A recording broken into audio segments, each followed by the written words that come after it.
हाम्रो 10 लाखको हिउँ छ है, 10 लाखको हिउँ। 10 लाख तिरेर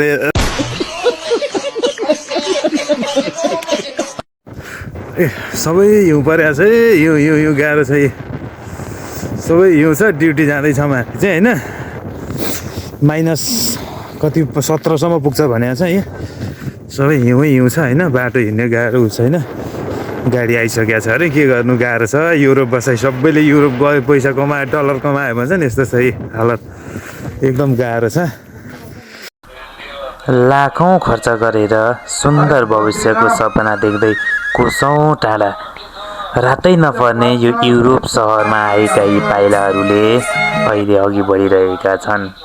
न त चिसो भन्छ, न त हिउँ नै भन्छ। निरन्तर सपना पुरा गर्ने सोचमा अघि बढिरहेका यी पाइलाहरू लाखौँ खर्च गरेर युरोप भित्रिएका हुन्। त्यसै यिनी युरोप भित्रिएका भने होइनन्, सुन्दर भविष्य आफ्नो बनाउला अनि परिवारको पनि बनाउला भन्ने सोच राखेर युरोप भित्रिएका यी पाइलाहरूले अहिले हिउँ परिरहेको बेला कठाङ्ग्रिँदो चिसोमा पनि करक परक पारेर टेकेर आफ्नो कर्तव्य ड्युटीतर्फ लागिरहेका छन्। गफ गर्दै गर्दै केही बेरको यात्रापछि बस स्टेसन आइपुग्छ।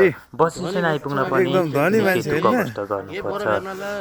घुँडाभन्दा माथि झमेको हाम्रो 10 लाखको हिउँ छ है, 10 लाखको हिउँ। कठाङ्ग्रिँदो जाडोमा सपना पुरा गर्ने आश देखेर आएका यी पाइलाहरू गन्तव्य पुर्याइरहेका छन्। एकजना होइन, यहाँ सयौँजना आफ्नो सपना पुरा गर्ने उद्देश्यले आएका हुन्। तर यो सपना पुरा गर्न कति गाह्रो छ अहिले नै हेरेर थाहा हुन्छ।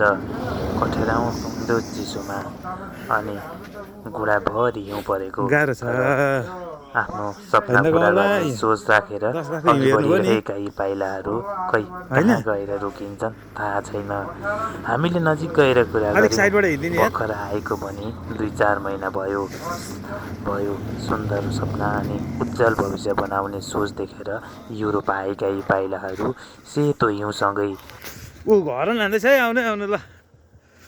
गाह्रो छ, गाह्रो। यी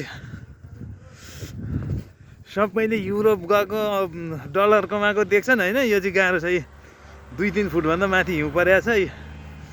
सबै ड्युटी जानु परेको छ। गाह्रो छ। गाडी आइसक्यो अरे। बाटो नदेखेर सबैजनालाई बिजोक भइरहेछ है। बिजोक ड्युटी जाँदाखेरि। केटाहरू त अघि हिँडेछ नि। यो भालुको केटाहरू होला है। गाह्रो छ, गाह्रो।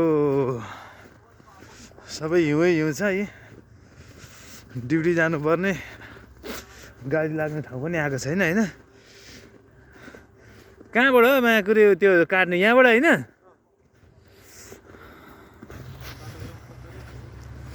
ट्रक आउँदैछ, अलिक छिटो आउनु।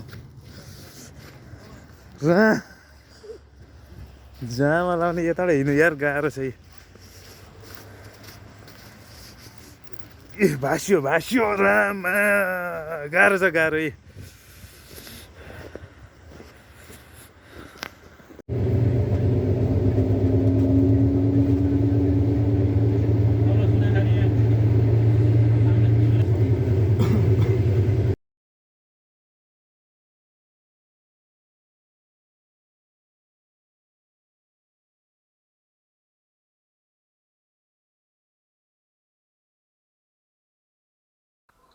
झिसमिस हुँदै कोठाबाट निस्किएका पाइलाहरू घाम झुल्किँदा मात्रै कम्पनी अगाडि पुग्छन्।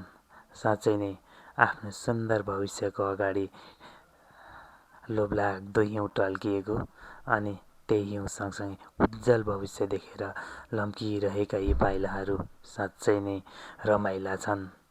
बाहिर जति रमाइलो भए पनि भित्र आफ्नै पीडा हुन्छ। निरन्तर अघि बढिरहेका यी पाइलाहरू अब गन्तव्यमा पुगेपछि रोकिउन्। देखेका सपनाहरू चाँडै पुरा हुन्।